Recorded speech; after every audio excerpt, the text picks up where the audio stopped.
Wait, another one that come to mind was Laurie trying to sit in Gus's seat. Not today. Just the...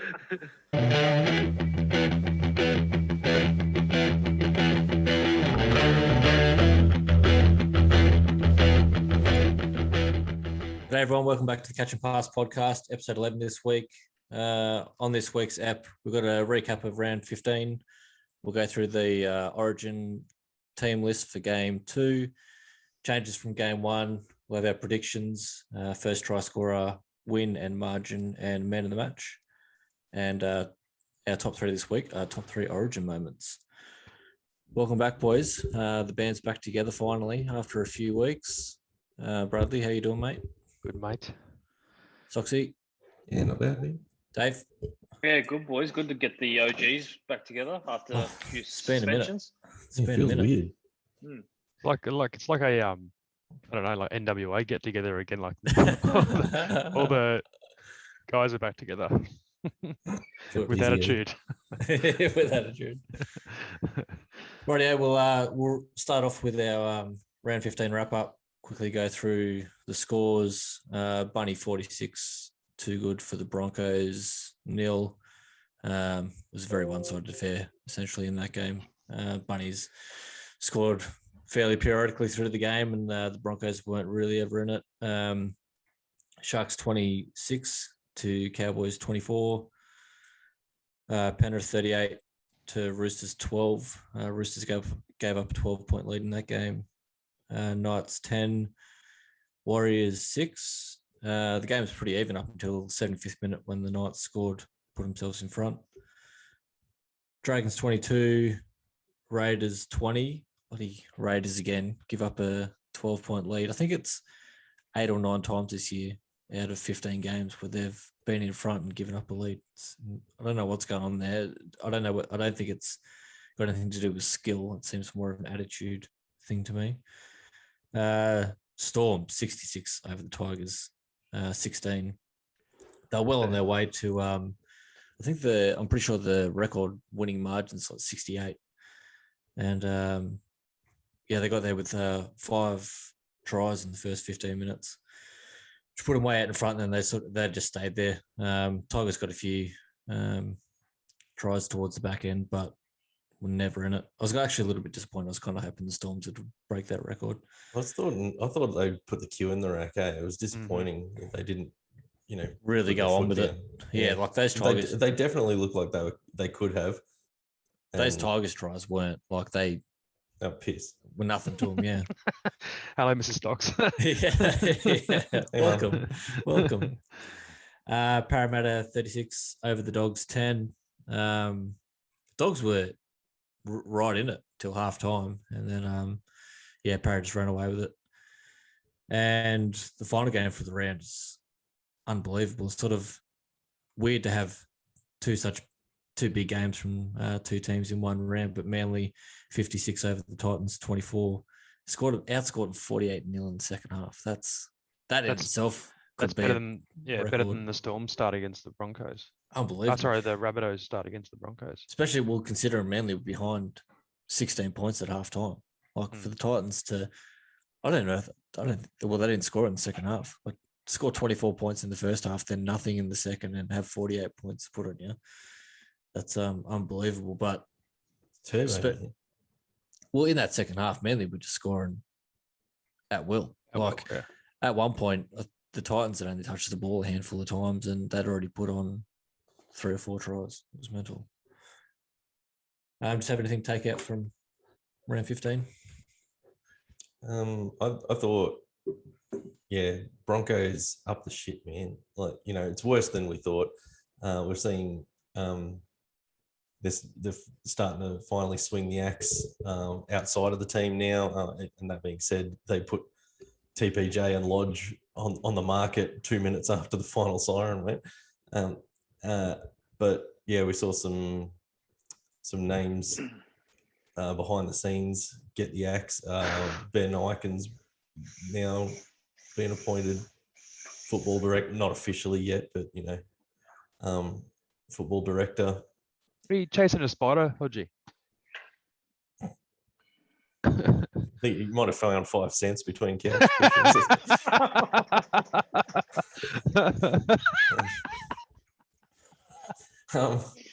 Yeah, the only good thing from the Broncos in that game was that Xavier Coates tackle.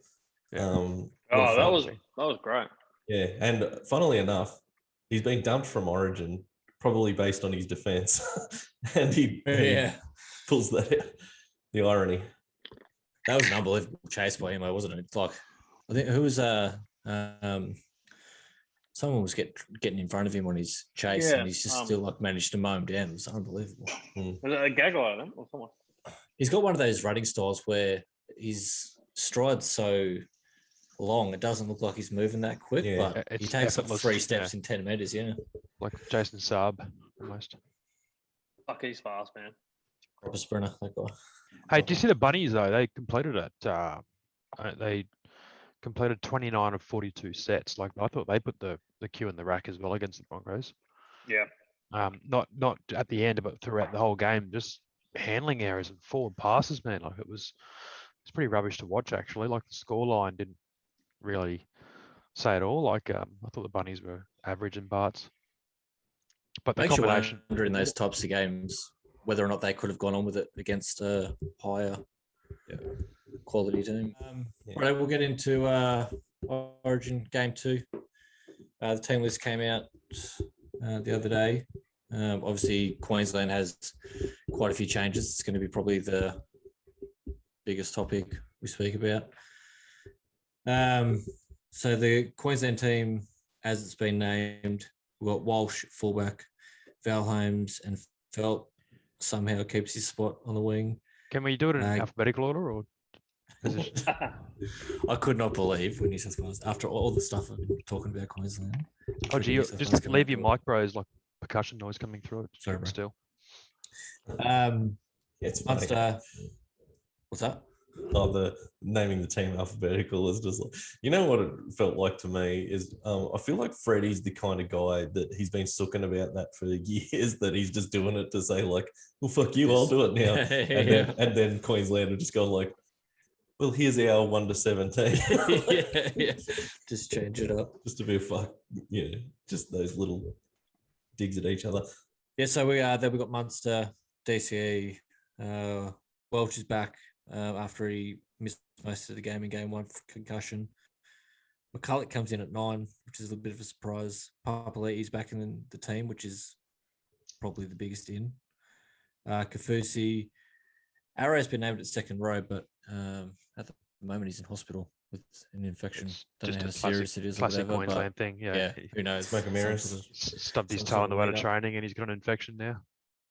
Tino's been moved back to lock, which I probably think is a better position for him.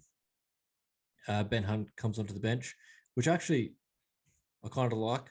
I probably would have had him start at 9, but he's coming off the bench. Fafita's been moved back to the bench also, which I find a little bit weird. I probably would have started with Arrow. They put Milo in and Fodawaker and Hess and Ronaldo Mulatana. Mulatolino. Mulatolino. Hey, I just wanna- 18th to 19th. Also, you guys know much about Francis Molo? Yeah, a little. Not a great deal. I know No, someone I was don't saying know today much. that he can No. put a hit on. He Pretty can aggressive guy. he can put a hit on. He's come back from really dark times. Paul Green signed him from one of the QRL teams, and I won't go too much into it, but he was involved in a Brisbane tackle. Broncos. He was involved in a tackle in the Intrust Cup that killed a guy. Yeah, I Oh, remember Falcons. is that yeah. fella? And he was There part you of a go. like a coronial inquest, and he copped a pretty severe sort of suspension for it. But he's come back. Paul Green got him to the Cowboys. He played his ass off, I think, for the Blackhawks for a while, and now he's just an absolute machine. And it's like, don't want to throw it out there, but like full credit to him. Like it's pretty big to come back from that. Like you saw like some pretty horrific mentally. tackles. Yeah, mentally just tough. Like, and now he's making Origin team. Like so. Yeah, we'll try and get him to follow us on Insta. Give him a shout out. There it is, Francis. That's crazy. Frank Yeah. Molo. So we might as well stick with the Queensland team.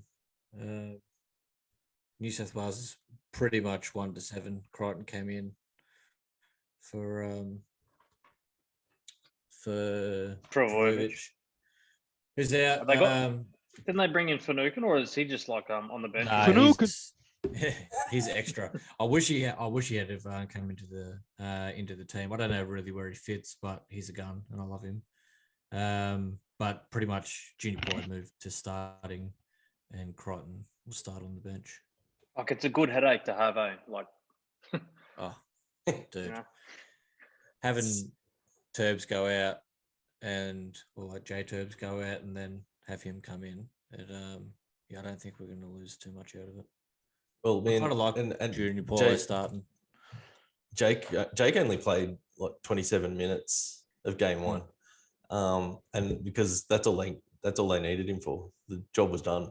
Yeah. As much as a big out he is, you aren't even going to miss him. Oh no, not at all. And he was playing in the front row too. So Yeah. I mean, we've got Saifidi and Junior Paula. Haas is still on the bench. We probably don't have as big of a bench this game, but it's Who do you reckon will start pretty in that versatile. prop role? Who do you reckon will start? Well, Junior Paulo and Saifidi named to start, and I would assume Are they? that's probably what they'll go with. Yeah, I kind of like Haas coming off the bench. He adds a fair bit of impact when they need it. Yeah. But yeah, it's pretty much bit of a no news day for old New South Wales this year. That'll be a good matchup though, Haas versus Fafita in about that 25th minute. I mean, I'd like to see a little bit more from Feeder in game. Well, two. the word is they're going to get him playing through the middle more. Like, even though he is dangerous on an edge, but if he's not getting the ball as much, he's not as dangerous. So they reckon he'll come on and he'll play for the guts, which I think's at least he'll get his hands on the ball more.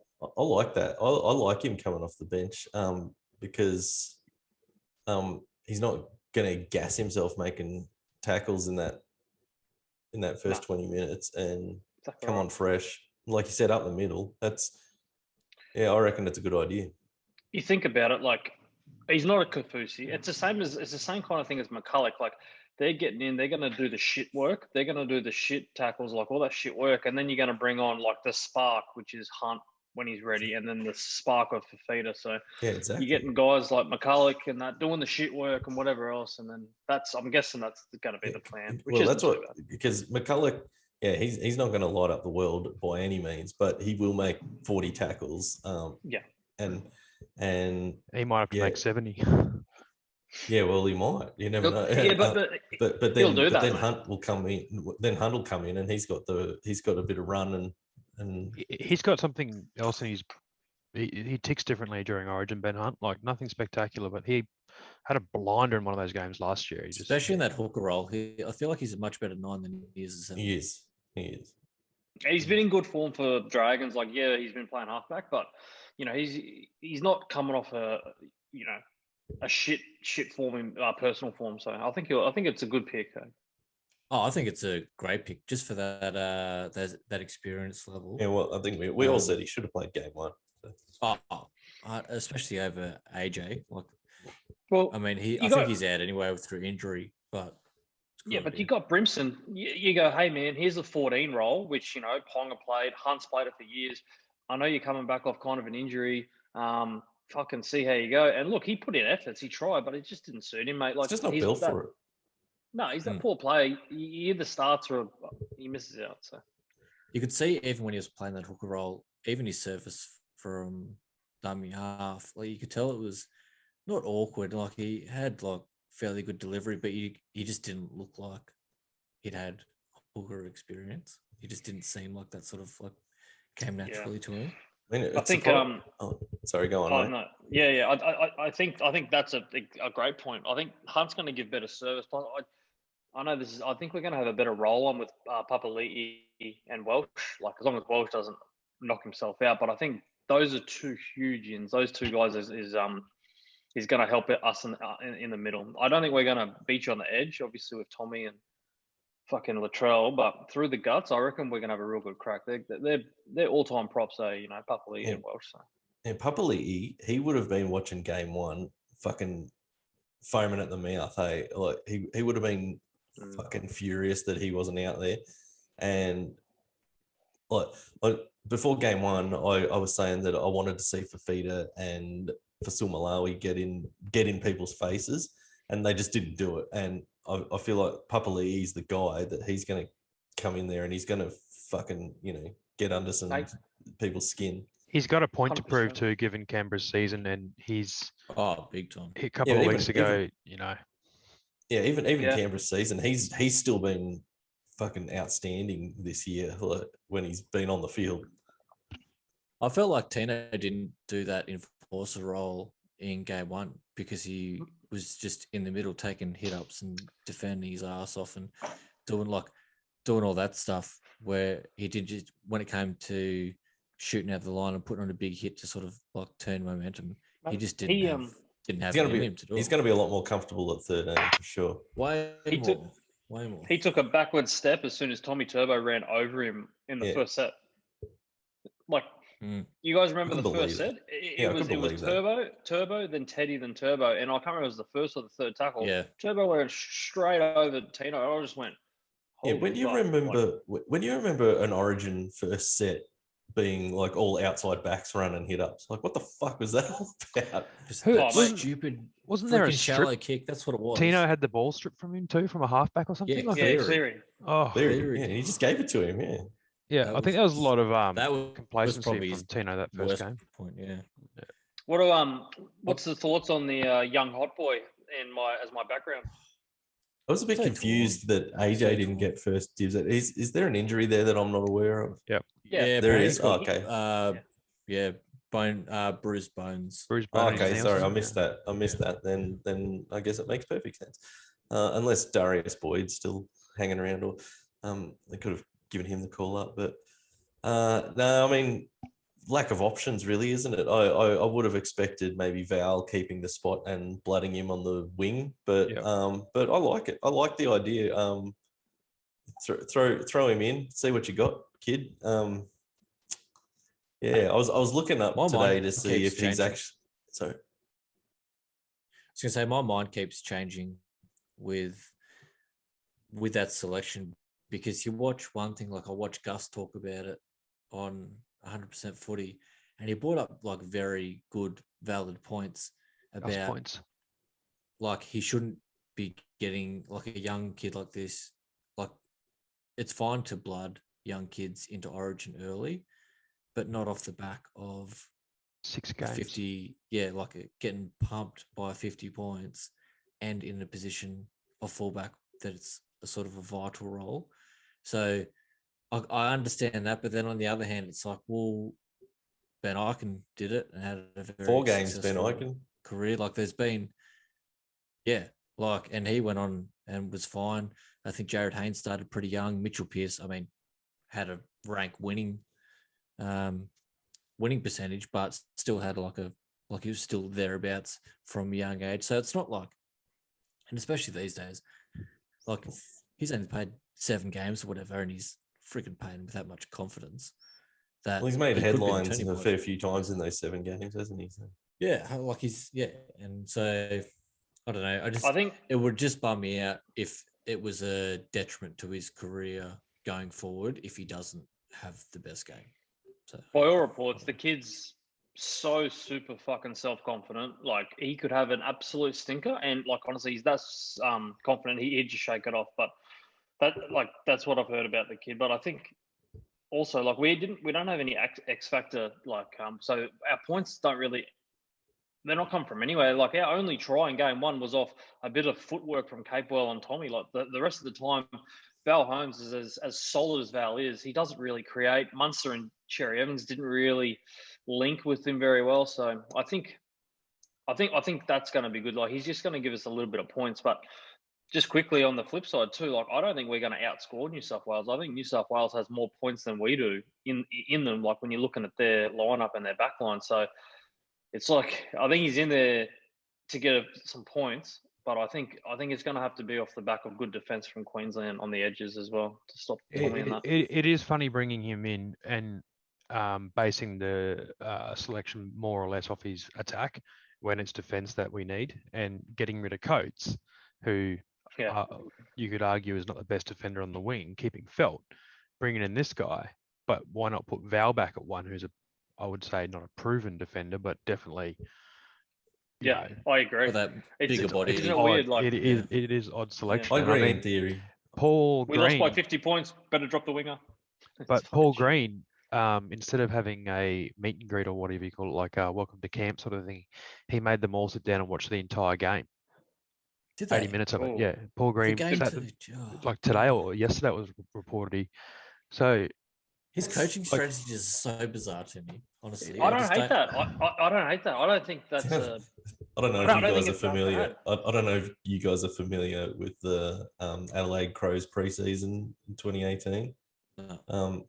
After they got smoked by Richmond in the grand final, the coach made them sit on the bus and drive 3 hours to this like horror camp apparently, and the entire drive he played the Richmond club song on repeat, and the club they won a wooden spoon like a year later. Like, it's not great. It's not great. and was that the same coach that got murdered by his son? No, Oh, that was no, that was the replacement. oh, okay. Yeah. Yeah. So anyway, so game 3, Paul Green's going to make them watch Wolf Creek and drive out to Kakadu or something. I was going to say he's going to make them watch videos of their dogs getting shot or something. Wolf was, Creek 2 as well. I was real surprised about Coates being dropped because, like, yes, his defensive reads weren't the best, but I think the biggest issue was the fact that he wasn't used that well in attack. If you have him in for game T, so like Val Holmes is going to be marking up against Toto, so then you've lost straight away an attacking option through that because as far as height difference goes, they're not. Mm. I'll say Yeah. this as well. Queensland stocks this year aren't what they have been in the past. Like, let's address the elephant in the room. Queensland for has sure. very, For sure. very, very limited. Like, one of us could have got called up and people would have gone, "Hey, fair enough." Yeah, it's actually pretty. I think the only issue at the moment is the thing that Queensland has had for 40 years, whatever it is fading a little bit. And I don't know how they get that back. I don't know whether it's the coaching staff, how they sort of structure their camps, whether they need to get a few older people in again. I'm not really sure what it is, but like, aside from obviously New South Wales has put a score on them once before. That was a long time ago. But there's always been that sort of, once you wear, no matter who you are, once you wear that jersey, you play your Well, I arse think off. we saw a bit of that last year from Queensland, but I think half the problem is that period of dominance, and you say the 8 straight, but it was actually 11 out of 12, and like that dynasty. Yeah. And during that time, it felt like it was never going to end, and so Now it feels like we're never going to get it back. well, that's right. But on the We've flip only side, we've only lost on- one game, and we're the but- current series winners. So it's not dire straits yet. Yeah, but what I'm saying is that during that period of dominance, that 11 out of 12, New South Wales, on the other hand, they're pulling their hair out saying, what can we do here? And and they started putting kids through camps from a young age and start developing them that. And it's kids like Nathan Cleary and fucking, Jerome Luai, all these Penrith guys, like all these kids who are just really firing up now in the current Blues team, they were all getting blooded like in that like grassroots sort of area back when Queensland was still dominating. And I don't think that we've prepared as well as what New South Wales did for the future. Well, I heard, I think I'm pretty sure it was Gus. I'm not 100% sure. I'm pretty sure it was Gus. And he sort of touched on the fact that through that era, New South Wales sort of started to put things in place at that grassroots level and the younger level and the development. And they started really developing players a lot better. Whereas for some reason, like you look at the players coming out of Queensland at the moment, and like I said, like the pool's not that deep anymore. No, it's Whereas not. for the longest time, it was like someone drops out, another superstar comes in. We just had this inordinate number of once in a generation players all from Queensland at the same time.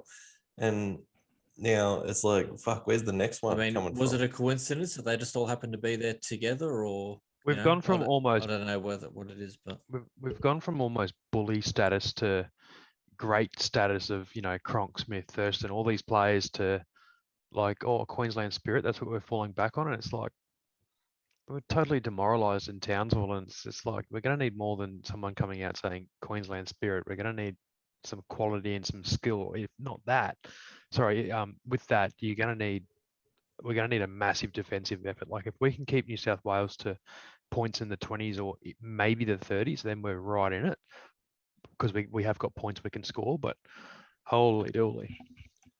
You say the Queensland spirit, and this remark may sound a bit old man yells at cloud type-ish, but that original generation of Queensland state of origin through the 80s, they were coming off the back of being bullied by Queensland, by New South Wales in the state, you know, the pre-origin, yeah. whatever it was called. So you know, they were bullied for decades, and so that's what they were riding on. And then in the 90s, New South Wales sort of became more dominant. Those big spiritual wins, 95 under Fatty, where it was supposed to be the worst Queensland team ever, and they won it 3-0. That was off the back of, you know, they say we can't do this, we can. 2000 comes around, they got absolutely walloped. You know, the hand grenade try celebration. Yeah. That's what spurred on the next dynasty. And so now the current crop of players, and here's where it gets a bit back in my day type of comment. The current crop of players, they grew up watching their team just fucking rolling New South Wales every year, and it's like they don't have that that, what do you call it, Killer instinct. adversity that they've lived through as Queenslanders. Queenslanders don't know what adversity is until now. Like it's become a thing where you're just used to winning all the time, and so Well, if you look at the I don't timeline, know if they've got that resilience. any player that Experience as is well. sort of mid 25s is exactly right. Like from when they probably started watching football at 5 years old, they're watching their state just be completely dominant well into their teens. Like it's only been the last couple of years here and there where so for the majority of their lives, they've probably only seen them lose a series 2 or 3 times. You know what I mean? Like, so I don't know if that has anything to do with it or whatever, but I don't know. It's just it'll be interesting to see. I think this game's going to be very different to game one. The middle, it'll be much more physical. I think Queensland will turn up much more in defence, and offer, like, you do have those attacking weapons. I hate the idea that Felt got to run over Coates, but I think I don't think Mac is probably going to start the game as that defensive to sort of, I guess, hold New South Wales at bay and keep Queensland in the game through defence. I think the difference is going to be when Hunt comes onto the field and Welsh starts playing off him through the middle, especially if Queensland can get those roll-ons through Papali'i and stuff. I think the game's going to be a lot closer than it was in game one, for sure. Yeah, you can't be embarrassed like that and then just roll over the next game. Well, I mean, it was just like they just lost the forward battle for the most part. Like, obviously, we scored a lot on the edge, but we were gaining so many meters through the Easy middle. meters, 30, 40, 50 meters each set. I think that's going to be very different. Yeah, And yeah, honestly, exactly. that's where it's gonna. I don't see that happening again. Well, honestly, that's my biggest worry still, is because we've still got the same centers as last game, and I mean, yeah, what are we going to do to stop that? But I mean, Give Chambers the call. stop New South Wales going forward. That's what they need to do. Like, a lot of their tries were scored off the back of, like, their Quick play of the balls. your centers and wingers moving backwards. Like, that was the issue. If they try that, the defensive line being so structured. I think if they try that again, starting the game with Latrell and Turbo running the first couple of hit ups, Papali's just got to fucking KO one of them, mate. Like, just get in there and just fucking put them on their ass and make them not want to run the next hit up. You know, It's a different origin. Queensland these need days, to win man. the Like, toss. I know, and they I need know. to It is, kick it is, it deep. is a different. It's a very different style now. But I mean, what else is going to stop them except like a big physical statement? No, I agree. That I has agree. to be. It has to be that. Anyway, that's my 2 cents. Yeah, like I would say that as far as like the physical statement goes, Queensland have to kick, like they have to win the toss, elect to kick it as deep as they possibly can into that in goal, and just use that first set to just try and keep them in there 10 meters and get a really rushed shitty kick away and just start the game on the front foot. Yeah. I think if they can do that, and if their forwards, like I'm pretty concerned about Papali'i coming back, to be honest, and Welsh playing much more minutes, it's going to be a different game. Like you can almost Hope so. guarantee. I hope you're right. Yeah. All right, we'll move into our predictions. So we're going to go first try scorer, win and margin, and man of the match. You want to start us off, Dave? Yeah, I think Holmes is going to be first try scorer back on his wing. People forget how good of a finisher he is. I think he scored first. Fuck, I don't want to throw up a random stat, but I know he scored first a couple of times. Won a few cha-chings from him. I think he'll score first. I think Queensland will get through. I think it'll be a tighter game. I think it'll be higher scoring, maybe like a 24-20, but I think we'll get through 1 to 12. And yeah, I think if we're going to win, like you guys have already said, we'll win it through the middle. I think Papali'i and Welsh, if they have really, really good games and we win that pack, we win the ruck, I think that'll transcend into stopping a little bit of Tommy Turbo. And I just think, like, no matter what you watch, we won't be able to stop Turbo and we won't be able to stop Latrell. And they're going to give Gagai and Capewell a bath. That's just going to happen. But I think if we can limit it, do you know what I mean? If we can just like limit their opportunities, I think we should be right. And if we win the forward battle, and hopefully Reece Walsh has a good debut, I really want him to not have a Justin Hodges style debut. I hope he has a real good one. So man of the match. Oh, sorry. Do you know what? We haven't spoken about it, but I think Cam Munster's probably going to have a lot better of a game. Like he was pretty quiet Definitely. in game one, and you know, like, and we all know Brad what he can doesn't get. like that. He's off. No. He also declared recently that he shouldn't have played game one. He was under injury cloud, and that was his own fault. And Is that why he's like kicking people and stuff? no, I like Munster for man of the match, 100%. Yeah, he's a big game player. I think he's going to be real filthy at himself, and I honestly I think being in Suncorp, no offense to the Townsville people, I just think Suncorp's more of like everyone knows that Origin arena. I think it's just going to be a bit better of an atmosphere. Not Cauldron. saying Townsville, yeah, it is, mate. It is, and like like we all said the other pod, Townsville was like, "Fuck, what do we do? Like, do we cheer? I don't know." Like, I think it's going to be a lot better at Suncorp. So all those factors, I think, are going to help. Yeah. Is it a full house, I think or it'll be a is lot there any slower. restrictions? No, I think it's there's full, man. restrictions, yeah. Okay. Yeah. I think it's going to be a bit slower of a track too at Suncorp. It's not going to be that real dry sort of open footy. It's going to be like it's cold A little here at bit the moment, dewy. and it's going to be dewy. Yeah. The good thing is, like you're saying, with that crowd involvement at Suncorp, it's the kind of stadium that when you watch an Origin, I've got to like turn the TV down a little bit because of the crowd noise. Like there's never a silent moment, is there? It's just Queensland. It's probably where it lost a little bit in Townsville because it is that more of an open stadium where, like you were saying, But- Suncorp is so closed in. It's crazy. 3/4 of the Townsville crowd also weren't fully attentive to the game because they were worried about having their cars stolen. But Yeah. at least one in on the Brisbane, game, one on the car park.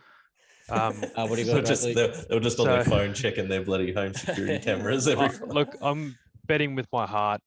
I'm going Queensland 1 to 12. I'm going Papali'i first try scorer off a Cherry Evans short ball.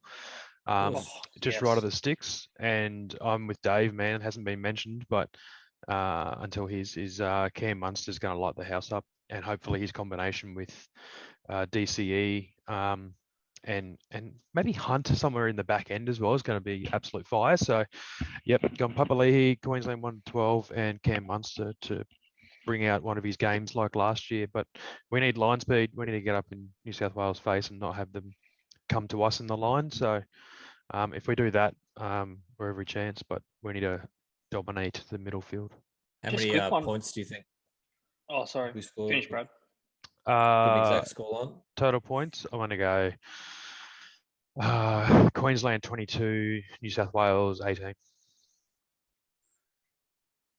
What are you going to say, Dave? Yeah, I was saying just quickly, like we talk about Reece Walsh, and like he's obviously a real special talent, and we've seen it with his 7 games for the Warriors. But look at the pill that he's getting. You know, he's getting it off Nicarima. He's getting it off. Is it Tavita? Fucking Harris Tavita. Like, so he's getting average. I wouldn't say average ball, but maybe not quality ball. So think about like he's going to be getting like quality nut on chest from DCE, from Cameron Munster, from like really really good playmakers. So I think like, I'm really looking forward That's to so him true. Like, look what he's doing with getting good ball. Yeah. I hope That's he has it. a good. I honestly like it. Obviously, he's Queenslander, and I don't want him to win, but I really hope he has a good game. I really do.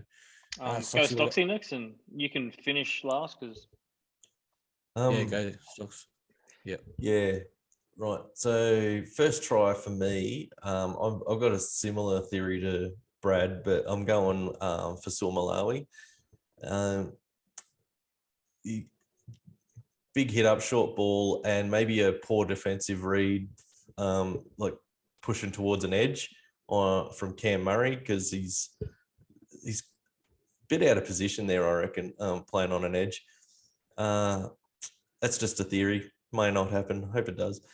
I think, the key to the game is going to be stemming the flow of New South Wales, but we also need to, I think New South Wales, I think we have to concede they've got at least 20 points in them, maybe more. So we've got to keep them to that, but we've also got to score as well. So that's where, Walsh, Val come in. Munster, once again, he will be filthy at himself after game 1. I reckon Paul Green, if he's smart, he'll be wanting to get a reaction out of him in game 2, saying, this is the game where you have to win it for us. So I'm going for a score line of 26-22 to Queensland. Once again, betting with my heart, but I think the pieces are there. It's just whether or not that they put them together. Man of the match, I've got to go Munster as well, because it's going to come down to his performance. yeah, It'll definitely be. I think he will be borderline the reason of. I'd just winning love and losing, I'd just love to point see some scoring forced dropouts from him and Chevins. I just want to see some pressure down their end, some forced dropouts. You know, Not kicking on tackle 0. Yeah. Oh, yeah. What was your score line again, Dave? I forgot to write 22, 24, was it? all right, 24-22 to Queensland. Look, luckily it's been recorded. We'll look back at it. All right. My first try score, I'm going to go with Turbo. here we go, 108-0. Just based off his form in game 1 and just last week. My win and margin will be New South Wales, and my score is a little bit more of a blowout than what you guys have gone. I've gone 32-10, but I only say that I think that 2 or 3 of those tries will come in the last sort of 15-20 minutes. I think it'll be pretty close for the majority of the game, and I am going with my boy Nathan Cleary for man of the match. I think he did a pretty good job steering around the park last game. I still kind of want to see a little bit more from him as far as creativity and that goes. You know what? All right, man. What's up? I'll say with Cleary, like he doesn't even fucking need to create. He can just give the ball to fucking Tommy and Latrell, and they're gonna create themselves. He doesn't need to create space for them. Like, do you know what I mean? Like, I only say it's more of a selfish thing for me. I want to see him do it to show that he can do it. So when it comes to those big games at the end of the year, that Yeah, okay. he's not going to be playing with those types of players. You know what I mean? So that's a purely selfish thing for me. I Like, want yeah, you I never want want to to see. see that from him to back up for Penrith later. Okay, yeah. What were you gonna say, Brad? Yeah. You never want to see Cleary get told that he can get a picture with the statue at the front ever. yeah, Um, exactly. Yeah, I that. don't know about Turbo backing up that first effort. Like, I don't know about him scoring a try. He's probably going to avoid scoring tries. I'm guessing he's probably got a fair bit of grass rash down his chest from diving over the line. He scored 6 tries in his last 2 games. So, yeah, maybe you might want to share it around. Oh, do the old Gus thing. Actually, that was off the Matty John show. Oh, share the ball around, mate. You know, stop scoring all the tries yourself. All right, we'll duck into our top 3 real quick, and we'll wrap it up. Dave, you said you got 3, do you? What's that, mate? You got your top 3. Oh yeah, okay. So What's the topic? top three Origin moments. Top 3 moments. Yep. Top 3 coffees in Newcastle. So bit of a weird one. Like, so my number 3 just means heaps to me because I can remember it when I was pretty young. It happened in the mid-90s. He's fell off the rails a little bit now, but my number 3 was Brett Dallas picking the ball up from dummy half, and I don't know if you guys might even remember, but he made a Game scoot. 3, 95. There you go. Game 3, 95. Made a scoot, went about 70 or 80, and was getting chased down by maybe Roddy Wishart or someone, and was just yelling at him. That was huge for me. I can still remember that. Watching that when I was living down in Penrith at the time. Yeah. No, I think it was a bit of a blowout. It was to bury it. It was to bury it. Yeah, it was blown out by then. But so that for me is my number 3, just because I remember it and just thinking, fuck, I love this player. Like, I just love this game. You know what that run reminds me heaps of Brett Tate.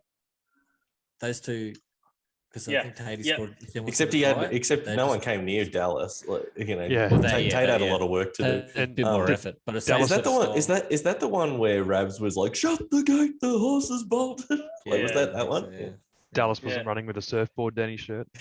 He's got a wind sail. Number 2 moments, a bit of a stink. Fuck, it might have been the same series. Correct me if I'm wrong, Stocksy. You're our scat man, but it's it was the big biff that spilled over the sideline At the MCG. MCG, Billy Moore, Matt Singh were fucking game into 2. Hot Was that game 2, 95? Yeah. I was there. Yeah. The fuck? That sounded very AIDS. Edit that out. So, anyways, so I didn't even know that was the same series, but like that's just another thing that I remember as a kid. And my number 1, probably a little bit more. Oh fuck! I say a little bit more recent. Jesus Christ, it's 15 years ago, but it was game 3. All our first Origin together, Hodgie and Stocksy, at the Boozer. Brett Hodgson, wayward pass, Lockyer swoops it. And so that's my number 1. Do you know the thing I remember most about that moment was straight after that try, Dave, you and I jumping up on the table and jumping up and down, hugging each other, and beer flying everywhere and stuff. I was going to say, for such a shit moment in my life, it's still so vivid in my mind. Like I remember how dark it was in the room. I remember where I was standing next to the table. Every single thing about that shit moment is etched into my brain. Yeah, I don't remember you even being there, mate, because I was just like about to make out with Dave. So there you go. Sorry, Brad. #06. What do you got, Bradley? What's yours? Matty Bowen, runaway try. Brett Kamali, cutout pass. Definitely. I'll go back as well because my first and only ever Origin game that I've attended was 95. I was living in Melbourne, regrettably, and went to that. But that was number you were 2. actually there for that fight? Yeah, I was there for that game. Yeah. True, that's my parents took me to. That's a good game. My parents used to drag me to this place called Victoria Park in Melbourne for Collingwood games because Mum's a Collingwood fan. But then she decided to mix it up because she's from Marrickville, and we went to Game 2 Origin, and I'll never forget it. But going back, Kamali's cutout pass to Matt Bowen to I think 05. Yeah. That was like the golden years for the Cowboys, like around that time, the Thurston Bowen combination. But and then I still will never forget where I was the night and what I was doing. But when Lockyer scooped up that ball and went under the sticks, it was It was magic. It Them was were three. absolute magic. And number 4 was Life-changing for me. DCE's speech last year about being the worst side ever. So Oh, good. yeah. That was good. That was nice. Which was Alan. Okay. So I'm gonna go number 3 as Gordy whipping Brett Hodgson over the sideline. That's probably, I mean, the image that gets flogged the most on TV when you're leading up Good to a commentary series. too. It was brilliant, and it was only a couple of years ago that I saw the significance of that moment when I saw an interview with Gordy about that, and so it's something like Lottie was a long way in off the wing, and there was nothing but there was a paddock there for Hodgson to just run around, and it was going to be try time. And Gordy said he could see the space, he could see no one was going to get to him, and he just said to himself, I've got to get him. I've got to make this tackle, otherwise they're going to score. And he just made it happen. Like, it was what an effort, and then to just carry it on and just drag him out, like it was so good. Never seen someone Iconic. ragdoll so easy in my life. It's crazy. Masood Vitalis. While and while the 06 Lockyer intercept try is always going to be a special place in my heart, I'm just going to go a bit different for just these magical moments that just sink into my head. Number 2 is Mick DeVere getting his head stapled up on the sideline. You remember that? He split open, and they're there with the staple gun. Yeah, that was crazy. And then it got stuck or something, and the train was like, he's there trying to rip it off. That just epitomizes Origin for me. His hand was shaking. He's trying to do it. Yeah. And, another one that come to mind was Laurie trying to sit in Gus's seat. Not today. Just that awkward. How he just like sort of stands there, like, oh yeah, this is normal. Yeah. Like half sitting there. Not up in here. That's a great one. That was great. Before I say number 1, special mention to power move. Before I go to number 1, was it a special mention to was it Nathan Brown? Walkers on, Walkers on, Walkers on, Walkers on, Walkers on. And then it's like, could you tell him Walkers on? Tell Walkers on. It's like, I did. So that's a special mention. But number 1 for me, I mentioned it in episode 1 of the podcast. The whole reason why I started following rugby league after moving out of Melbourne, I watched State of Origin game 1991 at the SCG. It's pissing down rain, and just before halftime, I see Mark Geyer and Wally Lewis going toe to toe, and that I was a rugby league fan for life after that moment. So that's my number 1 all time moment. Just the toughness it showed. Geyer was an absolute bully in that game, and he's just killing people, and this little balding bloke half his size is getting in his face, and it was just so impressive, like that sort of courage and not to mention that game came down to a kick from the sideline by Mick O'Connor in the pissing down rain, and that's another big Origin moment. It didn't go my way, but it's the thing that always stands out in my mind. Mick O'Connor, because he wasn't a big celebrator or anything, he was sort of really level-headed, but he kicked that goal, and you remember he jumps up in the air and stuff like that. And it's like, I was going like, is this what rugby league is? Fuck yes, let's go. So What an introduction. Yeah, it was brilliant. Alrighty, What do you got, Hodge? 3. Mine aren't in any particular order, but so I went with not alphabetical. Or? Trent Hodgkinson try. Never. Who?